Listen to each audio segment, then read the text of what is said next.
السلام علیکم ورحمۃ اللہ وبرکاتہ۔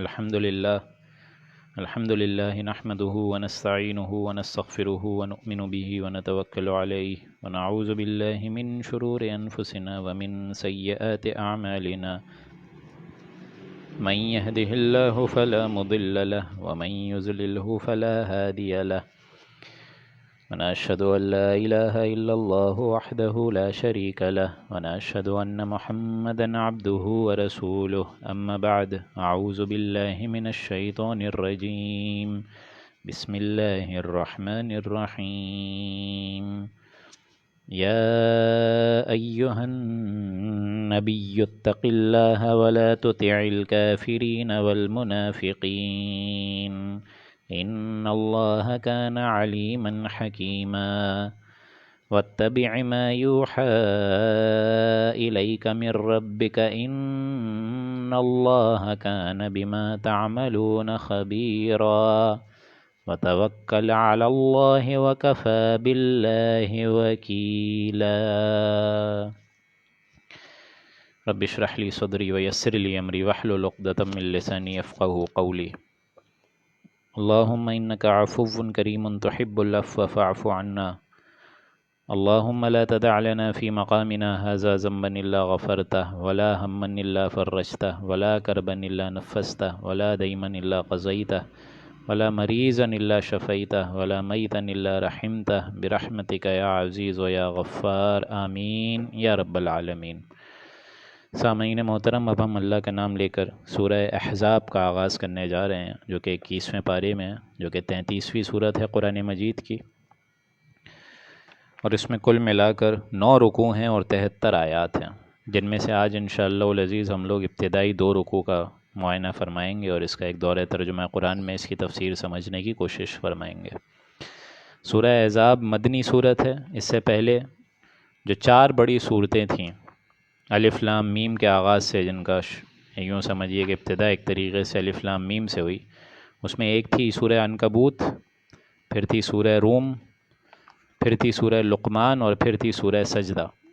اب جو شروعات ہو رہی ہے یہ ہے مدنی صورتوں کی، اور یہ بڑی جامع ترین صورت ہے کیونکہ اس کا ابتدائی ایک جوڑا آپ لوگ نے دیکھ چکے ہیں سورہ نور میں۔ سورہ نور سن 6 میں نازل ہوئی ہے اور سورہ احزاب سن 5 میں نازل ہوئی ہے۔ دونوں میں ریزمبلنس کیا ہے کہ معاشرتی احکامات دونوں میں آپ لوگوں کو جامع ترین نظر آئیں گے۔ زمانی نزول کے اعتبار سے یہ 1 سال پہلے نازل ہوئی ہے سورہ نور سے۔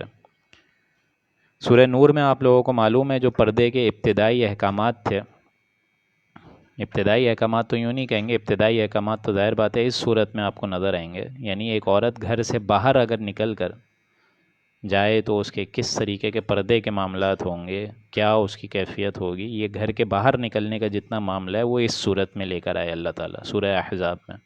اور وہاں سورہ نور میں کیا تھا، وہ انیشیل اسٹیجز تھی، یعنی گھر کے اندر کا پردہ کیا ہوگا، اس کی کیا کیفیت ہوگی، اس کا کیا ذکر ہوگا، اس کے محرمات کتنے ہوں گے، محرم رشتے کون سے ہیں، اور ظاہر بات ہے اگر اس میں چچا ہیں اور والد ہیں اور سسر ہیں، یہ ساری کی ساری چیزیں ہیں، تو پچھلے زمانے میں تو آپ حضرات کو معلوم ہے کہ جو محفلیں ہوتی تھیں اس میں یہ مخلوط معاشرت تو بالکل بھی نہیں تھی، مکس معاشرت نہیں تھی۔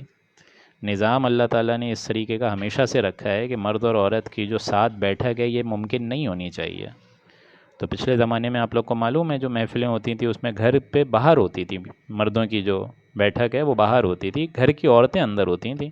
ہاں اگر کوئی محرم آئے، اس کا بھائی آئے، اس کا باپ آئے، اس کا شوہر آئے تو وہ اندر جا سکتا تھا، اور ظاہر بات ہے اگر وہ اندر جا سکتا تھا تو وہ ملاقات کر سکتا تھا، لیکن اس کے علاوہ جتنے نامحرم رشتے ہیں وہ گھر کے باہر۔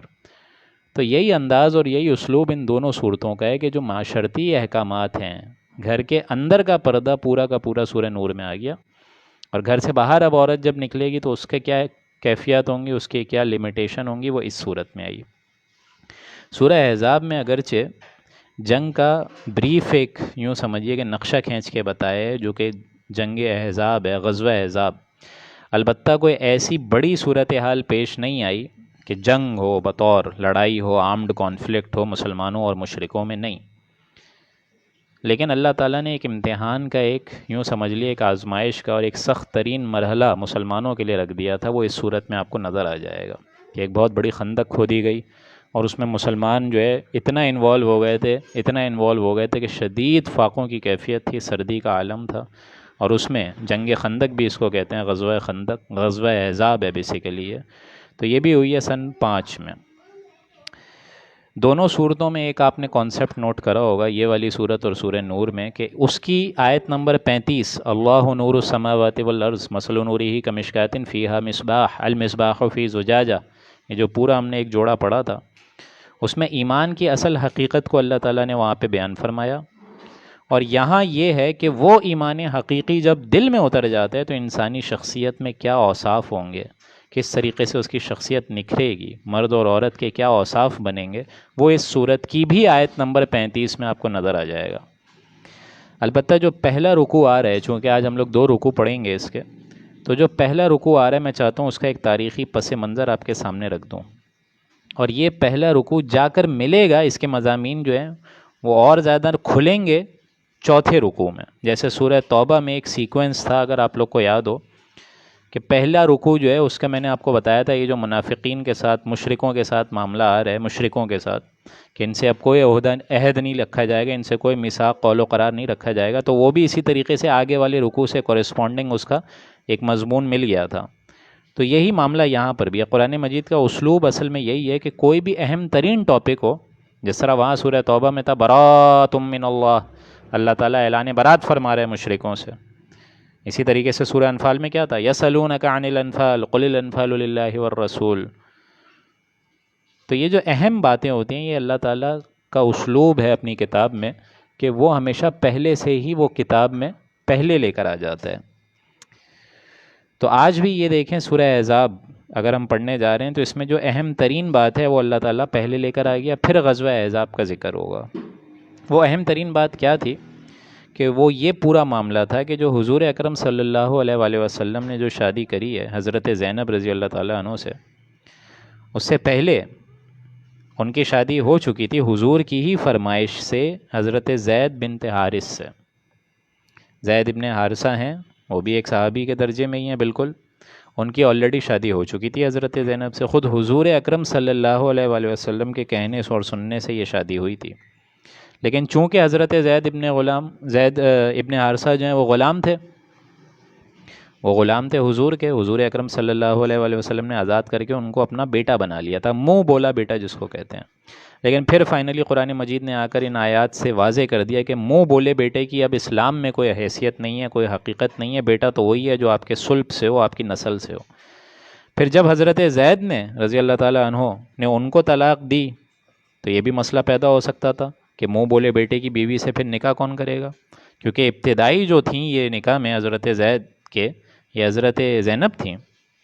تو وہاں یہ معاملہ ہو گیا کہ ایک طرف ہیں حضور کے منہ بولے بیٹے، پھر ان کی جو بیوی ہے حضرت زینب، ان کا رشتہ حضور نے ہی خود کرایا حضرت زید سے. تو اگر ان کو اب طلاق ہو جائے گی تو مسئلہ ہو جائے گا. یہ تو منافقین کے لیے بھی ایک اسکینڈل اٹھانے کا ایک ذریعہ بن جائے گا کہ یہ منہ بولے بیٹے نے اب اس کو ایک منکوحہ عورت کو جو کہ حضرت زید کی نکاح میں ہے، حضرت زینب، اب ان سے واپس دوبارہ نکاح کون کرے گا. اب یہ معاملہ بھی درپیش آ رہا تھا، کیونکہ عرب میں یہ رواج تھا کہ منہ بولے بیٹے کو بھی وہ بیٹا ہی سمجھتے تھے. پھر یہ معاملہ اچھلا کہ منہ بولے بیٹے کا باپ ہے تو پھر اس متعلقہ عورت سے نکاح باپ کس طرح کرے، کیونکہ پھر بعد میں حضرت محمد مصطفیٰ نے ان سے نکاح کیا. تو اس پر یہ اسکینڈل جو اچھلا ہے اور ایک بہت بڑا وبال جان مچا ہے سارے لوگوں کے لیے. اور حضور اکرم صلی اللہ علیہ وآلہ وسلم کو اس کے مابین اندیشہ بھی تھا. اندیشہ یہ تھا کہ انہوں نے بہت کنونس کر کے، بہت مطلب یوں سمجھیں کہ اپنی باتوں کو واضح کر کے حضرت زینب کو فرمایا تھا کہ تم شادی کر لو زید ابن حارثہ سے.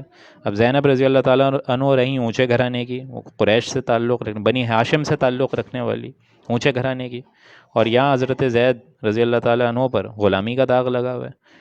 تو عربوں کے یہاں ایک خاص سوچ تھی، ان کی ایک روایت تھی. لیکن بہرحال حضرت زینب نے بھی جب ان سے نکاح کر لیا حضور کی فرمائش پر، تو نکاح تو کر لیا، لیکن حضرت زینب جو ہیں ان کو ذہناً، حضرت زید ابن حارثہ کو ذہناً قبول نہیں کر سکیں، وہ نبھا نہیں ہو پایا.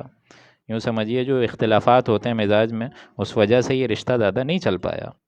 اس لیے حضرت زید ابن حارثہ بار بار حضور کی خدمت میں آتے تھے، بار بار بولتے تھے کہ یا رسول اللہ بات نہیں بن رہی ہے، آپ اجازت دیں تاکہ میں نکاح ختم کر دوں۔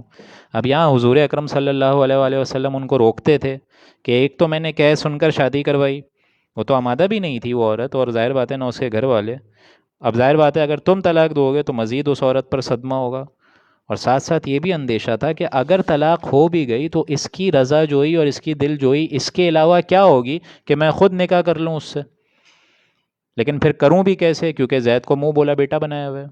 تو اس حوالے سے جو ایک منافقین کی طرف سے حضور اکرم صلی اللہ علیہ وآلہ وسلم کو اندیشہ تھا کہ ایک ایشو بنے گا، ایک اسکینڈل اٹھ جائے گا، یہ ہے وہ پس منظر جس میں یہ پہلا رکوع نازل ہو رہا ہے۔ میرے خیال سے اب آپ لوگوں کو بات اچھے طریقے سے سمجھ آ گئی ہے۔ تو یہاں بتایا جا رہا ہے شروع سے ہی کہ اے نبی آپ کو ان کی باتوں پر توجہ دینے کی ضرورت نہیں ہے، یہ منافقین کا تو کام ہی ہے، ان کی تو سوچ ہی گندی ہے، یہ تو ہمیشہ کوئی نہ کوئی موقع دیکھیں گے۔ اس سے پہلا جو ہے سورہ نور میں بھی ہم دیکھ کر آ چکے ہیں نا کہ حضرت عائشہ کے معاملے میں اتنی بڑی تہمت لگائی، تو ان کو تو موقع چاہیے۔ اے نبی آپ کو گھبرانے کی ضرورت نہیں ہے، اور انفیکٹ آپ کا نکاح تو ہم کر چکے حضرت زینب سے، یہ آگے چل کے چوتھے رکوع میں آ جائے گی یہ بات۔ تو یہ ہے اصل میں وہ پس منظر جس میں یہ آیات نازل ہو رہی ہیں۔ یہ پس منظر سمجھانا اور سمجھنا بہت ضروری ہے، ورنہ یہ آیات سمجھ نہیں آتی ہیں۔ تو اب ہم بسم اللہ کر رہے ہیں۔ اعوذ باللہ من الشیطان الرجیم، بسم اللہ الرحمن الرحیم۔ یا ایہا النبی، اے نبی، نبی اکرم صلی اللہ علیہ وآلہ وسلم، اتق اللہ، آپ اللہ سے ڈریں، ولا تطع الکافرین والمنافقین، اور کافروں اور منافقوں کا کہنا مت مانیں۔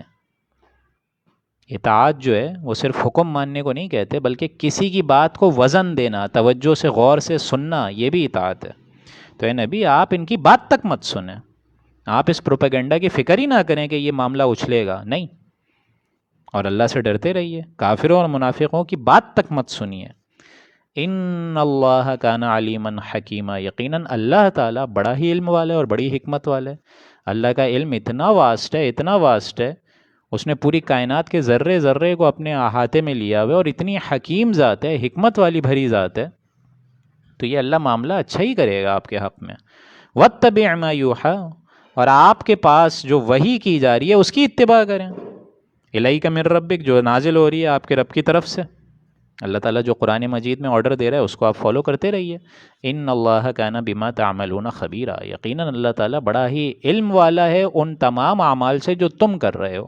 اللہ تعالیٰ پوری خبر رکھ رہا ہے، اللہ تعالیٰ دیکھ رہا ہے کہ منافقین کیا سوچ رہے ہیں، کس پروپیگنڈا کی فکر میں لگے ہوئے ہیں، اللہ تعالیٰ کو معلوم ہے۔ اے نبی آپ کو ان کی طرف توجہ دینے کی ضرورت تک نہیں ہے۔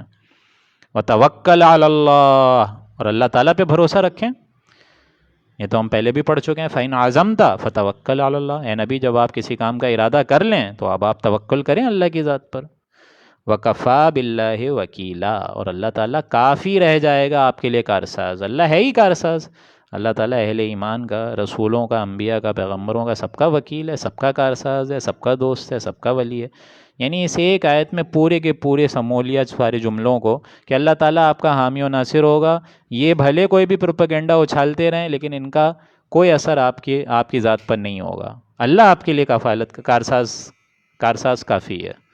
ما جعل اللہ لرجل من قلبین فی جوفہ، اور اللہ نے تو کسی شخص کے سینے میں دو دل بنائے ہی نہیں ہیں۔ جوف کہتے ہیں عربی میں خالی جگہ کو، یہ ہماری جو میڈیاسٹنم ہے یہ خالی جگہ ہے، یہ خالی جگہ ہے، یہ چیسٹ کیویٹی ہے، یہاں ہارٹ ہمارا پلسیٹ ہو رہا ہے۔ تو اللہ تعالیٰ نے کسی انسان کے دل میں کبھی بھی دو دل نہیں رکھے، یعنی کسی انسان کے سینے میں دو دل نہیں رکھے ہیں۔ وَمَا جَعَلَ أَزْوَاجَكُمُ اللَّائِي تُظَاهِرُونَ مِنْهُنَّ أُمَّهَاتِكُمْ، اور تمہاری ان بیویوں کو جن سے تم زہار کر لیتے ہو وہ تمہاری مائیں تو نہیں بن جاتی ہیں؟ یہ عرب میں ایک بڑا خاص رواج تھا، زہار کر بیٹھتے تھے اپنی بیویوں سے۔ زہار کیا ہوتا تھا؟ یہ بھی مطلب اس زمانے میں، جاہلیت کے زمانے میں، یہ زہار کا معاملہ یہ ہوتا تھا کہ اگر کوئی شوہر اپنی بیوی کو یہ بول دے کہ تم میری ماں جیسی ہو، یا ماں کے کسی پیٹھ سے یا ماں کے کسی اعضاء سے تشبیہ دے دے کہ تم اس جیسی ہو، تو وہ طلاق ہو جاتی تھی اس ٹائم۔ یہی معاملہ ہوا تھا خولہ ابن سالمہ کے ساتھ، اس کا پورا مضمون آ جائے گا آگے چل کے سورہ مجادلہ میں۔ جو لوگ میرے ساتھ پرانے درس قرآن میں شامل حال تھے رمضان میں ان کو معلوم ہے یہ ساری باتیں۔ تو عربوں کا یہ خاص رواج تھا کہ بس بول دیا ماں جیسی ہو، لیکن بھائی ماں تو نہیں بن گئی نا، صرف منہ کے جملے سے ادا کرنے سے ماں تو نہیں بن گئی، بیوی ماں تو نہیں بن گئی.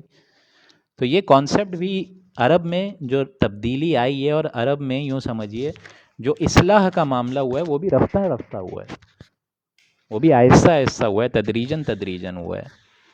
تو جس طریقے سے انسان کے سینے میں دو دل نہیں ہیں، تمہارے بھی یہ کہنے سے کہ تمہاری بیویاں مائیں بن جائیں گی، حقیقتاً میں تمہارے منہ بولنے سے تو یہ معاملہ نہیں ہوگا. وَمَا جَعَلَ أَدْعِيَاءَكُمْ أَبْنَاءَكُمْ، اور تمہارے یہ جو منہ بولے بیٹے ہیں وہ بھی سچ مچ کے منہ بولے بیٹے تو نہیں بن جاتے. تو کیا حضرت زید ابن حارثہ جو کہ حضور اکرم صلی اللہ علیہ وآلہ وسلم کے منہ بولے بیٹے تھے تو کیا واقعتاً وہ کیا صلب سے تھے؟ نہیں. ذالکم قولکم بافواہکم، یہ صرف تمہارے منہ سے نکلی ہوئی باتیں ہیں، یہ منہ کے ادا کردہ جملے ہیں. تمہارا دل تو جانتا ہے کہ واقعتاً ایسی کوئی بات نہیں ہے، ایسی کوئی بات نہیں ہے. واللہ یقول الحق وہو یہدی السبیل، اللہ تعالیٰ حق بات بیان فرماتا ہے اور وہی سیدھا راستہ بتلاتا ہے. اللہ تعالیٰ اب تم کو دین اسلام کی فطرت سے آشنائی دے رہا ہے. اب ایک نیا مذہب جو تم سمجھ رہے تھے کہ تمہارے آباء و اجداد کا ہے اور اسی کی ریت اور رواج میں تم لگے ہوئے تھے، اب ہم دین اسلام لے کر آ رہے ہیں، اور اس میں ظاہر بات ہے منہ بولے بیٹے کی کوئی حقیقت نہیں ہے. اور اسی وجہ سے یہ بات اب ہمارے سامنے اور مبرہن ہو کر آ چکی ہے. یہ اگلی آیت ہے، یہ اور مبرہن ہو کے آ چکی ہے. اس سے پہلے میں آپ لوگ کو ایک اور بات بتاؤں کہ اس آیت کے بعد، آیت نمبر 4 کے بعد، حضرت زید ابن حارثہ کو، جو کہ پہلے بولے جاتے تھے حضرت زید ابن محمد، لیکن جب یہ آیت نازل ہوئی ہے تو وہ صرف رہ گئے حضرت زید ابن حارثہ. یہ اس وجہ سے ہے. اور اسی وجہ سے دیکھیں اگلی آیت اسی کے لنک میں ہے، ادعوہم لآبائہم هو اقسط عند اللہ، تم پکارا کرو ایسے لوگوں کو ان کے باپوں کے نام سے منسوب کیا کرو. یہ اللہ کے نزدیک زیادہ راست بھری بات ہے، زیادہ انصاف پسند بات ہے. یعنی یہ باقاعدہ حکم ہے کہ منہ بولے بیٹے کی معاملات کو اب چھوڑ دو. اگر کسی کو پکارنا ہے ایسے شخص کو تو اس کو اس کے باپ کے نام سے نام لو، یہ اوریجنل باپ کا نام آئے گا. یہی معاملہ ہوتا ہے نا کہ اگر کوئی ایدھیس فاؤنڈیشن سے، سیلانی سینٹر سے اولاد نہیں ہو رہی ہے اور اولاد لے کر آ گئے، اور بعد میں یہ اندیشہ ہوتا ہے کہ آگے جا کے یہ اسکول کالج میں جائے گا تو باپ کا نام وہ ڈر کے مارے چھپا دیتے ہیں اور اپنا ہی نام لگا دیتے ہیں. حالانکہ یہ دین اسلام میں حرام مطلق ہے.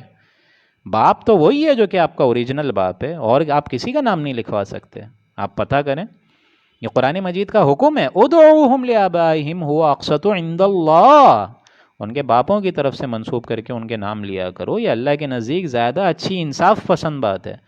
فَإِن لَمْ تَعْلَمُوا آبَاءَهُمْ فَإِخْوَانُكُمْ فِي الدِّينِ، اور اگر تم کے ان کے باپوں کو نہیں جانتے ہو، تمہیں نہیں معلوم ہے کہ باپ کون ہے، تمہیں اندازہ نہیں ہو رہا ہے، تمہیں اس طریقے سے علم اور فہم وہاں تک پہنچ نہیں پا رہے، تمہاری رسائی ہے ہی نہیں، اس کے ذرائع ہے ہی نہیں کہ تم اس کے باپ کو پہچانو. یہ خاص معاملہ ہوا تھا پارٹیشن میں. بنگلہ دیش سے جو ہمارے مسلمان بھائی آئے، کافی بیچاری اولادیں آئیں، والدین راستے میں ہی بس جو ہے وہ لوٹ لی گئی، قتل و غارت کا معاملہ ہو گیا. اب اولاد جو ہے اکیلی بیٹھی ہوئی ہے، اب اس اولاد کا باپ ہی نہیں ہے. ایسا بھی تو ہوتا ہے نا، ہوا یہ بالکل. تو اس کا کیا حکم ہے؟ فَإِن لَمْ تَعْلَمُوا آبَاءَهُمْ، اگر تم کو ان کے باپوں کا معلوم نہیں ہے، اندازہ نہیں ہے، باپوں کو نہیں جانتے ہو، فَإِخْوَانُكُمْ فِي الدِّينِ، تو وہ بھی تمہارے دینی بھائی ہیں. ایٹ لیسٹ دین اسلام میں تو بھائی ہیں نا. وَمَوَالِيكُمْ، اور تمہارے دوست بھی ہیں، بھائی بھی ہیں، دوست بھی ہیں. لیکن اس میں ایک بات ہم پڑھ چکے ہیں سورہ، میرے خیال سے سورہ نساء میں بھی، اور پھر وہاں پہ بھی ہم پڑھ چکے ہیں سورہ انفال کے آخری حصے میں، کہ بھلے یہ دینی بھائی ہوں لیکن جو معاملہ وراثت کا ہوگا اس میں یہ شامل حال نہیں ہو سکتے. یہ تو ہم پڑھ چکے ہیں پہلے بھی. وراثت کا معاملہ تو ان کے ساتھ ہی ہوگا، قانون کا معاملہ، شریعت کا معاملہ، وراثت کے معاملے میں یہ حصے دار نہیں ہے، بلکہ حصے دار تو وہی ہیں جو صلب سے ہوں گے، جو کہ اصل بھائی بہن ہوں گے، جو کہ اصل حقیقی بھائی بہن ہوں گے. لیکن یہ اگر جن کے باپوں کا تمہیں اندازہ نہیں ہو رہا ہے تو ایٹ لیسٹ دینی بھائی تو ہے نا تمہارے. وَمَوَالِيكُمْ، تمہارے دوست بھی ہیں.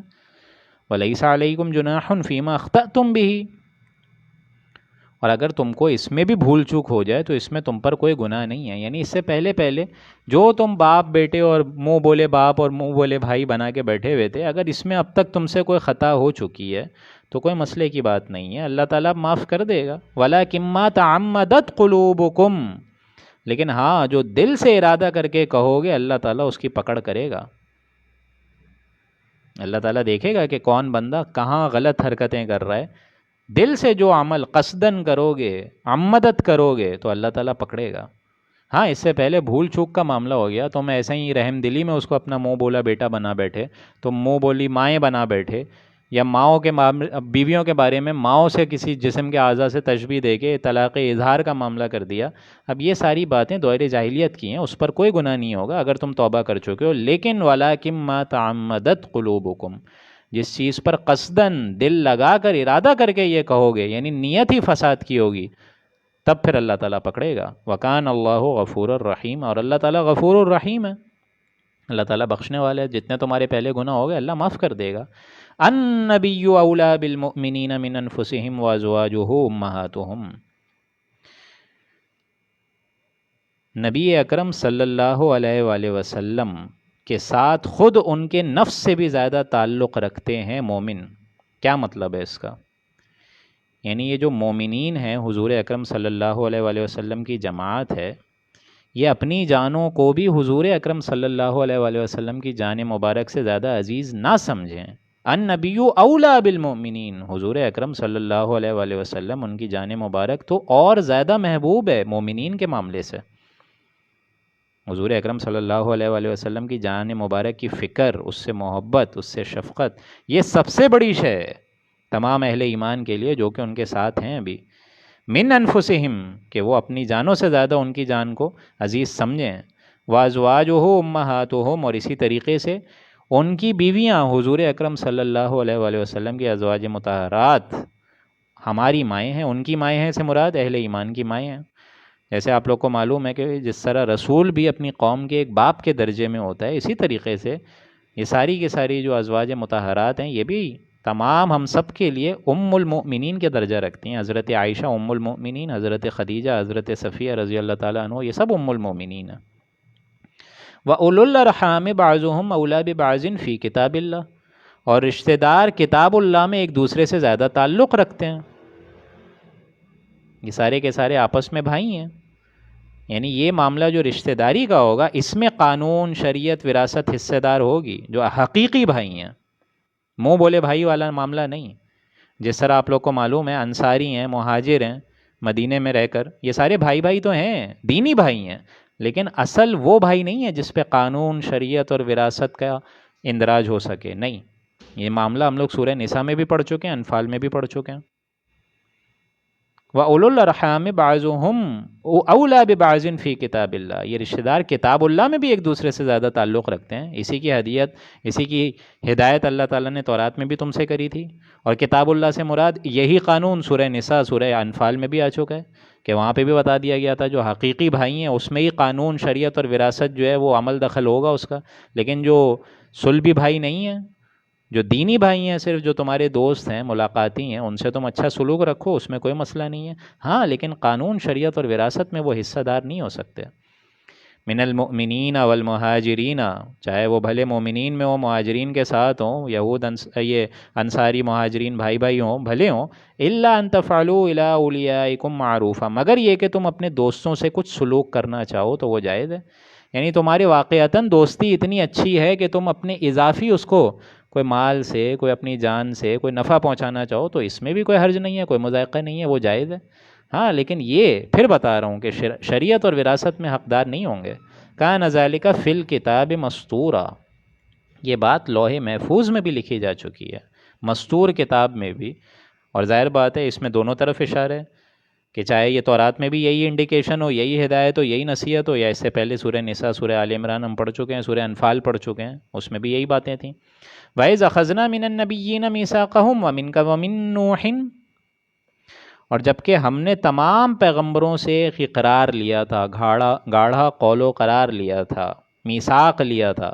وَمِنْكَ وَمِن نُوحٍ، اور اے نبی آپ سے بھی لیا تھا، نوح علیہ السلام سے بھی لیا تھا، و ابراہیم علیہ السلام سے بھی لیا تھا، و موسیٰ علیہ السلام سے بھی، عیسیٰ علیہ السلام سے بھی، و عیسیٰ ابن مریم سے بھی لیا تھا. وَأَخَذْنَا مِنْهُمْ مِيثَاقًا غَلِيظًا، اور ہم نے ان سے خوب پختہ گاڑھا میثاق لیا تھا.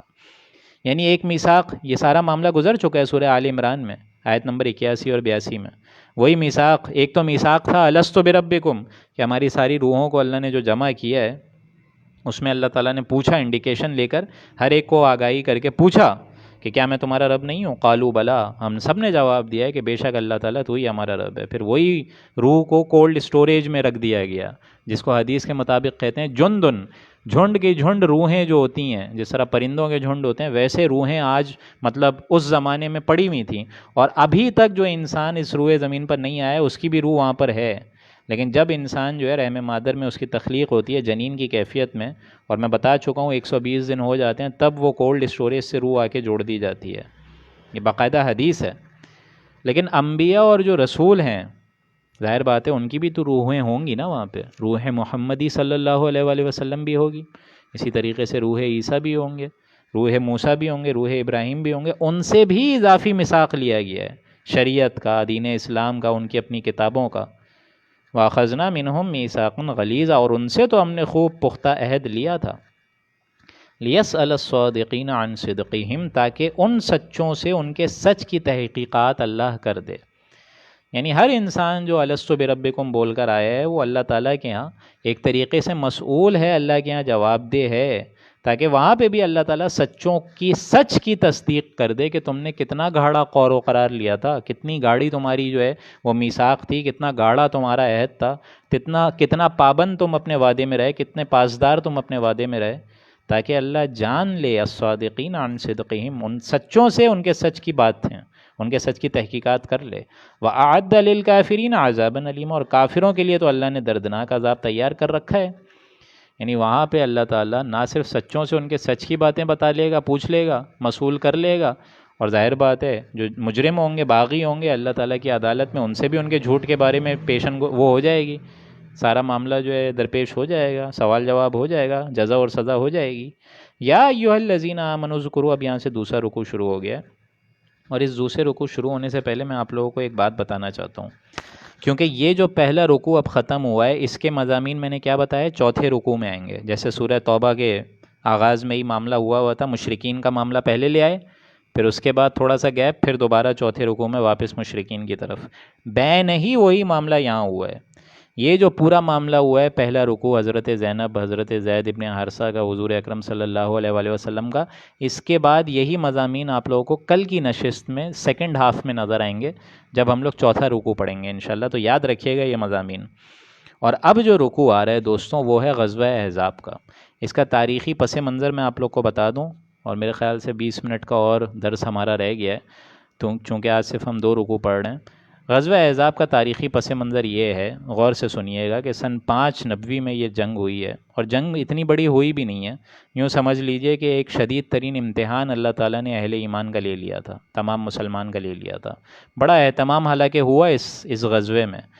وہ اہتمام کیا تھا؟ اس ابتدا میں بنو عزیر اس مدینے سے نکال دیے گئے تھے، ظاہر بات ہے حضور اکرم صلی اللہ علیہ وآلہ وسلم اور اہل ایمان مکے سے ہجرت کر کے گئے، اب ان بنو عزیر کو، چونکہ یہ غدار تھے، ان کو نکال دیا گیا مدینے سے، اور ظاہر بات ہے اب یہ مدینے سے چلے گئے تو ان کو مدینے کی یادیں ستاتی تھیں۔ انہوں نے یہ تہیہ کیا کہ آج ہم مسلمانوں سے انتقام لے کے رہیں گے، اور اس میں وہ بھی کردار شامل حال تھا جو ہم سورہ بقرہ میں پڑھ چکے ہیں، ابو عام راہب، جو کہ نجد کے قبائل کو اس نے جو آمادہ کیا ہے، کیونکہ یہ بھی ہجرت کر چکا تھا، مدینہ اس نے بھی چھوڑ دیا تھا، لیکن باہر جا کے یہ سیکرٹ پلاننگ کرتا تھا، گوسپس کرتا تھا کہ کس طرح مسلمانوں پر حملہ آور ہوں۔ نجد کے قبائل کو آمادہ اس نے کر دیا، ان دونوں نے، بنو عزیر نے اور پھر ابو عام راہب کی ایک مشورے سے آمادہ کیا کہ قریش کے قبائل کو سب کو جمع کر کے کہا کہ بس سارے کے سارے نفری لے کر آؤ، اپنی ایک جماعت لے کر آؤ اور مدینے پر چڑھ دوڑو۔ تو یہ گویا کہ ایک متحدہ، ایک مطلب یوں سمجھیے کہ جس کو کہتے ہیں گرینڈ آرمی جو ہوتی ہے، 12,000 کی فوج آ گئی، شمالی جنوب اور مشرق مغرب سے، سارے کے سارے مدینے پر چڑھ کے دوڑ گئے، سب آ گئے، اب مدینے کا گھیراؤ کر لیا۔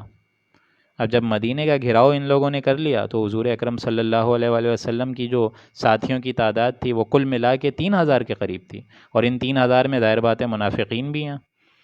عقب میں جو ہے وہ بنو قریظہ موجود ہے، جنہوں نے پہلے ہی غداری کری ہوئی تھی، جس طرح بنو قینقاع نے کری تھی، تو وہاں سے بھی اندیشہ تھا کہ یہ لوگ جو ہے بیک فائر کر جائیں گے، اپنے عہد کے جو ہیں وہ پاسدار نہیں ثابت ہوں گے، اور یہاں سے جو ہے وہ سامنے سے محاذ کی طرف سے لشکر آ رہا ہے، قریش کی طرف سے 12,000 کا، اور آپ لوگ کو میں بتا چکا ہوں مدینے کا جو نقشہ ہے وہ سمجھ لیجئے کہ دو طرف تو چٹانیں ہیں لاوے کی نا، جہاں سے لاوا نکلتا ہے ایک طریقے سے، سیاہ پتھر ہیں اور چکنے پتھر ہیں جن پر نہ اونٹ گزر سکتا ہے، نہ کوئی گھوڑا گزر سکتا ہے، نہ کوئی جنگی ساز و سامان کے ساتھ کوئی جانور گزر سکتا ہے، کوئی نہیں، کیونکہ وہ جگہ سلپری ہے۔ تو اس جگہ سے ایک اللہ تعالیٰ نے ویسے ہی ایک نیچرل پروٹیکشن مدینے کو دی ہوئی تھی۔ اب دو جگہ جو رہ گئی تھیں وہ کیا تھیں؟ ایک عقب تھی پیچھے کی، وہاں پہ بنو قینقاع کے کے سارے قبائل موجود ہیں، بنو قریظہ کے سارے قبائل موجود ہیں، اور ایک جگہ سامنے رہ گئی ہے جہاں سے لشکر نے آنا ہے۔ پھر یہ بات طے ہوئی، حضرت سلمان فارسی نے مشورہ دیا کہ ایک خندق کھودی جائے، ایک بہت وسیع خندق کھودی جائے۔ انہوں نے فرمایا حضور سے کہ یا رسول اللہ، ایران میں بھی یہ رواج ہوتا تھا، یہی طریقہ ہوتا تھا کہ جب کبھی ایسا معاملہ درپیش آ جاتا تھا کہ جہاں انسان محصور ہو جائے، جہاں انسان لمٹ میں آ جائے، تو ایک خندق اب اگر کھود دی جائے تو ظاہر بات ہے اتنی بڑی خندق ہوگی تو یہ لوگ اچانک نہیں حملہ آور ہوں گے بلکہ اس کو چھلانگ مار کر آئیں گے، تو مقابلہ کرنے میں مسلمانوں کو زیادہ آسانی ہوگی۔ یکدم اگر ایک ساتھ سارے کے سارے 12,000 آ گئے تب تو لڑنا ناممکن ہو جائے گا، لیکن ظاہر بات ہے اگر ایک ساتھ آنے کے بجائے چھلانگ مار مار کے آئیں گے تو مقابلہ کرنا آسان ہوگا۔ اب اس پوری غزوہ احزاب میں خندق کھودی گئی ہے، بھوک اور فاقے کا عالم ہے، سردی بے انتہا ہے، اس میں یہ طے ہوا خندق کھودیں۔ اس میں بنو قریظہ نے بھی غداری کر دی بیچ میں۔ یعنی یوں سمجھیے کہ ہر اعتبار سے اللہ تعالیٰ نے سخت ترین امتحان سے مسلمانوں کو گزار دیا، اور سخت ترین اور ایک خوفناک کیفیت اللہ تعالیٰ نے اہل ایمان کے لیے پیدا کر دی۔ لیکن آخر ہوا کیا؟ اینڈ رزلٹ یہ ہوا، بلکہ سیکنڈ لاسٹ رزلٹ اس کا یہ تھا کہ بیچ میں حضرت نعیم نے بھی، نعیم ابن مسعود نے، انہوں نے اجازت لی طوریے کے انداز میں، حضور اکرم صلی اللہ علیہ وآلہ وسلم سے ارشاد فرمایا کہ اگر آپ آئیں، اجازت دیں یا رسول اللہ، تو میں ان کے درمیان بے اعتمادی پیدا کر دوں گا، یعنی قریش کے معاملے میں اور یہ بنو قینقاع اور بنو قنیظہ کے بارے میں۔ یعنی بنو قنیظہ کے پاس وہ گئے اور وہاں جو ہے انہوں نے فرمایا کہ اے بنو قنیظہ، تم ذرا سوچو سمجھو، تم ابھی جس قریش کا ساتھ دے رہے ہو جو کہ باہر سے آ رہے ہیں، تو یہ لوگ تو باہر سے آ رہے ہیں، ایسا بھی تو ہو سکتا ہے نا کہ یہ لوگ 12,000 آ جائیں اور 3,000 مسلمان جو ہے ان کو شکست دے دیں، اور اگر یہ لوگ سارے کے سارے پکڑے جائیں تو تم اپنا سوچو کہ تمہیں تو پھر واپس حضور اکرم صلی اللہ علیہ وآلہ وسلم کو منہ دکھانا ہے نا، تمہارا کیا معاملہ ہوگا؟ یہ سب تو جنگ لڑ کے چلے آئیں گے، لیکن 10% چانس تو ہے نا کہ اگر یہ لوگ جیت جائیں پھر کیا کرو گے تم لوگ؟ اب یہی معاملہ پھر یہاں سے کرنے کے بعد وہاں چلے گئے قریش کے پاس، یہی حضرت نعیم ابن مسعود، بڑے انداز انہوں نے بڑی اچھی چلی ہے، اس کو یہ نہیں سمجھے جھوٹ بولا بلکہ اس کو طوریے کا انداز کہتے ہیں، مسلمانوں کے حق میں انہوں نے فائدہ کرنے کی کوشش کری۔ یہاں بنو قنیظہ کو یہ بھی کہہ دیا کہ اگر قریش تم پر ایسا نہ ہو کہ قریش تم لوگوں کو بھی قتل عام کر دے، تم ابھی ان کا ساتھ دے رہے ہو، ایسا بھی تو ہو سکتا ہے نا کہ اگر وہ ہلاک کر دیے جائیں یا وہ تمہارے اوپر چڑھ دوڑیں، ایسا بھی تو ہو سکتا ہے، تم ان کا ساتھ دے رہے ہو۔ تو حضرت نعیم نے بنو قنیظہ کو ایک مشورہ دیا کہ کیوں نہ تم اپنے ہاسٹیجز ان قریش سے لے لو، کہ تم اپنے بندے ہمارے پاس کچھ مطلب گروی کے طور پہ رکھو، ہاں جنگ ختم ہو جائے تو ہم تمہارے بندوں کو بھی چھوڑ دیں گے، تم اپنے آپ کو کانفیڈنس میں تو لو ان سے۔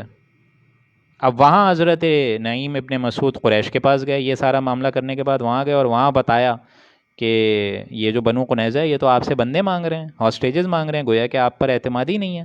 تو اس طریقے سے ایک بد امنی اور بد اعتمادی دونوں قریش اور بنو قنیظہ کے بیچ میں فرما دی انہوں نے۔ لیکن اس کا انجام کیا ہوا؟ ان کا انجام یہ ہوا کہ اس جنگ کے اندر کیونکہ سخت ترین امتحان تھا تو اللہ تعالیٰ نے اہل ایمان کو نمایاں کر دیا، ان کا ایمان جو ہے ان کے منہ پر آ گیا کہ ہم اللہ اور رسول کے ساتھ ہیں، جنگ میں حصہ لیں گے، بھلے جانے جائیں کوئی مسئلہ نہیں ہے۔ اور اسی طریقے سے منافقین کا بھی جو نفاق تھا، ان کے اندر کی جو خباثت تھی، وہ بھی ان کی زبانوں پر آ گیا، تو اللہ نے واضح کر دیا، دودھ کا دودھ اور پانی کا پانی کر دیا۔ فائنل ہوا کیا؟ کوئی جنگ کی نوبت آئی نہیں، اللہ نے ایک تیز آندھی بھیجی ہے ایک دن پہلے اور خیمے سارے ان کے اڑ گئے قریش کے، جہاں جہاں خیمے لگے ہوئے تھے اور جہاں جہاں ان کی ہانڈیاں پک رہی تھیں وہاں یوں سمجھیے کہ آگ لگ گئی، وہاں تو تہلکہ مچ گیا، ایک دم ان کی ہوا ہی اکھاڑ دی اللہ نے۔ باقاعدہ بڑی لڑائی کی تو نوبت ہی نہیں آئی، لیکن اللہ نے سخت ترین امتحان لے لیا اہل ایمان کا۔ ذاتی لحاظ سے حضور اکرم صلی اللہ علیہ وآلہ وسلم کا سخت ترین امتحان ہے طائف کا سفر، لیکن اہل ایمان کے لیے ذاتی ترین امتحان جو ہے وہ ہے غزوہ احزاب، سخت ترین امتحان تھا یہ۔ تو یہ ہے وہ پورا کا پورا ماجرا، یہ ہے وہ پورا کا پورا مرحلہ جس میں یہ دوسرا رکوع نازل ہو رہا ہے۔ اب آپ لوگ کو اچھے طریقے سے میرے خیال سے سمجھ آئے گا۔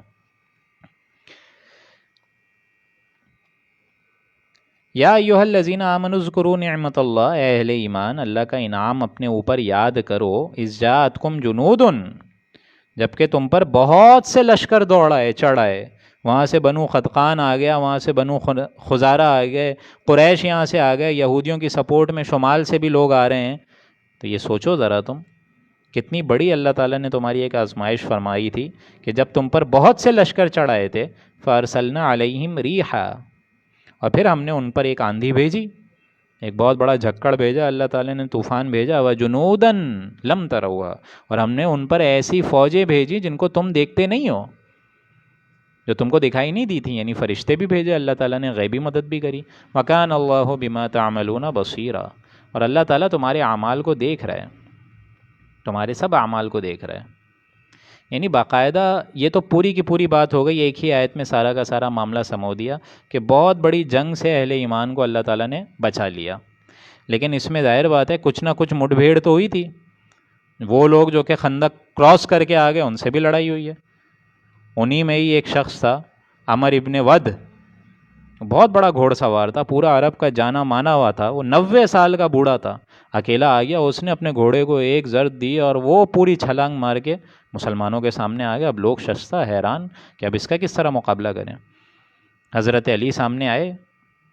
اب جب حضرت علی سامنے آئے تو اس بندے نے، عمر ابن ود مشرک تھا، گھوڑ سوار تھا بہت بڑا، اس نے حضرت علی سے فرمایا کہ بھائی میرے سامنے جو بھی آتا ہے میں اس کو 3 موقع دیتا ہوں، مطلب 3 اس کی فرمائشیں سنتا ہوں، اگر وہ 3 فرمائشیں سمجھ آتی ہیں تو پھر اس کو آپشن دیتا ہوں.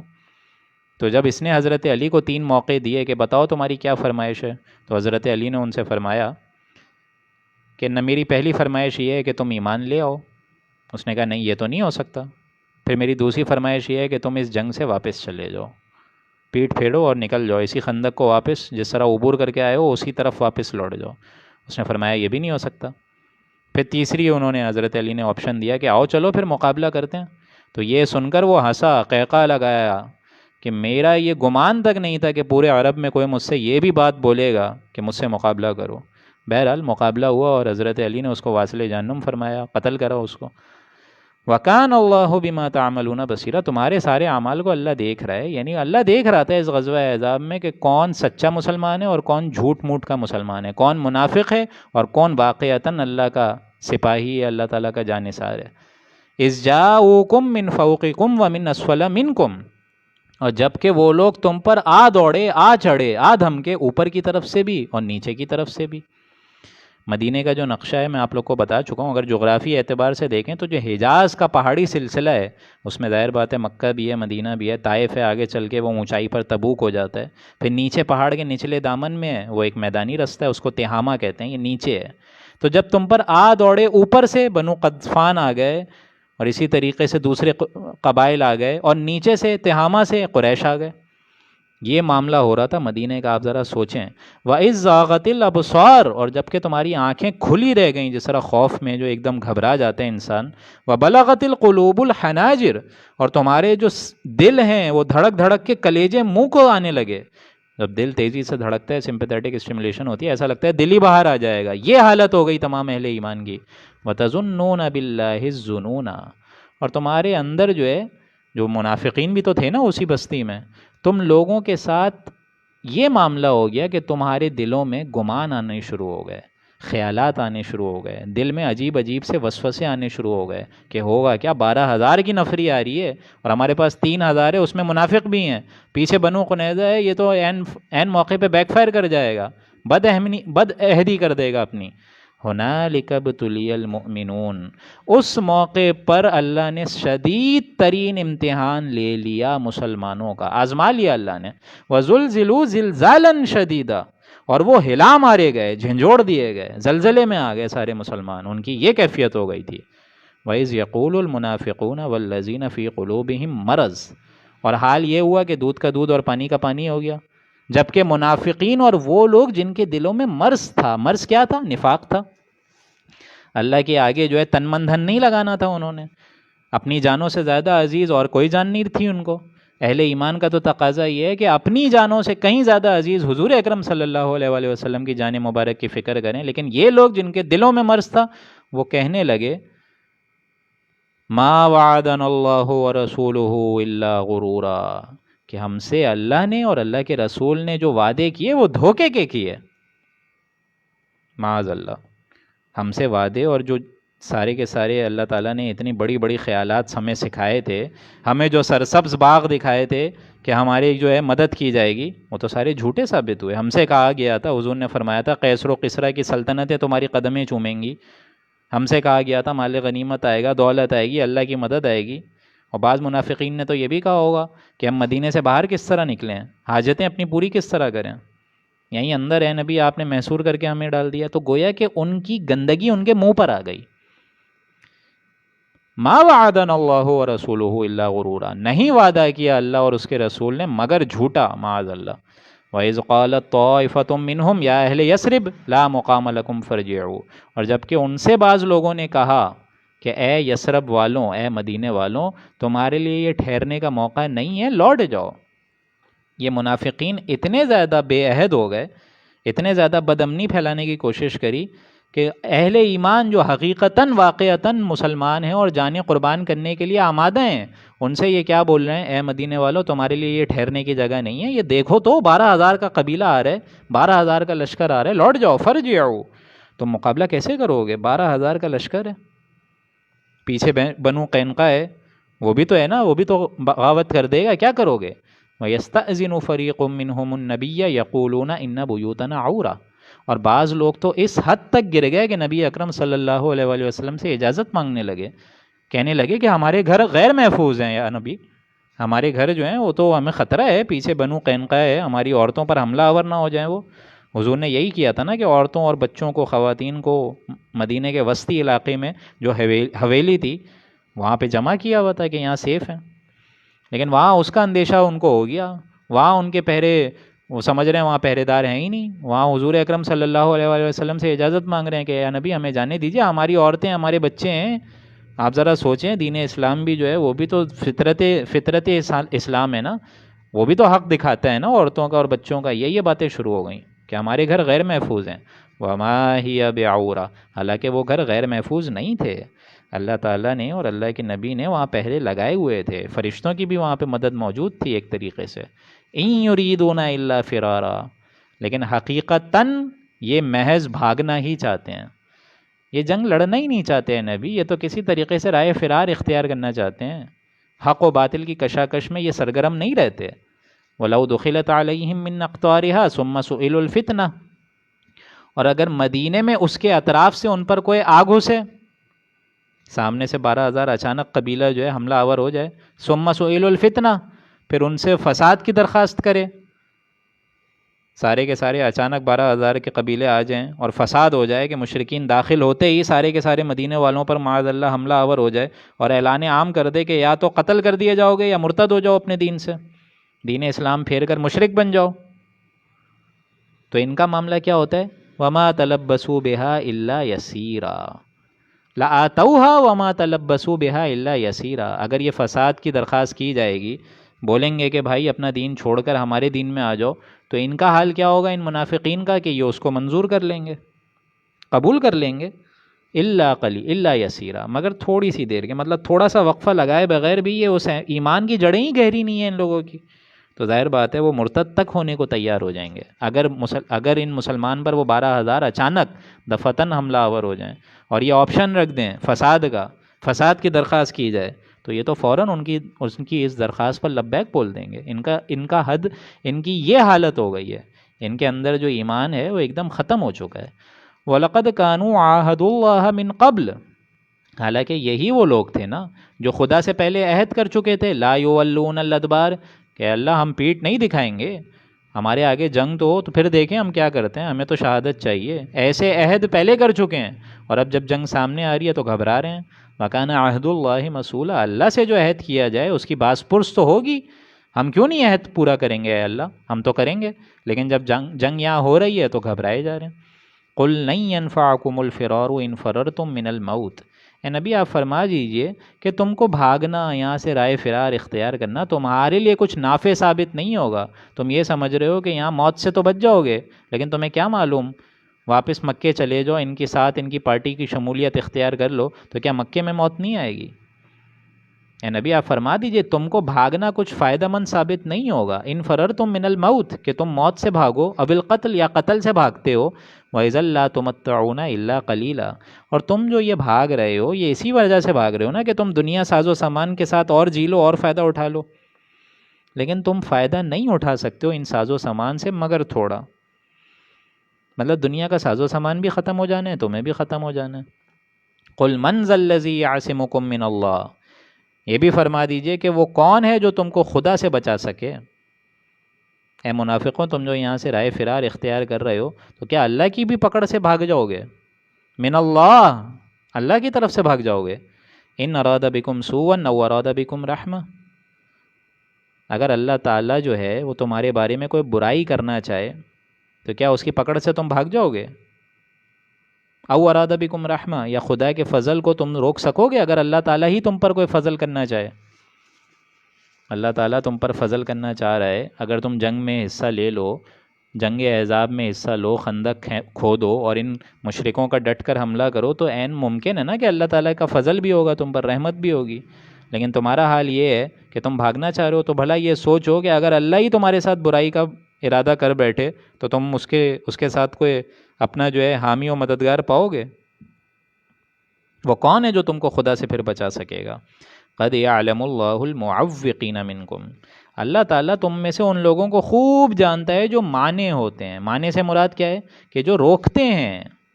والقائلین لاخوانہم ہلم الینا، ایک تو روک رہے ہیں کہ محاذ میں مت جاؤ، وہاں مت جاؤ، وہاں خطرہ ہے، گھروں میں چھپ جاؤ، گھروں میں چھپو، موت کو منہ لگانے کہاں جا رہے ہو؟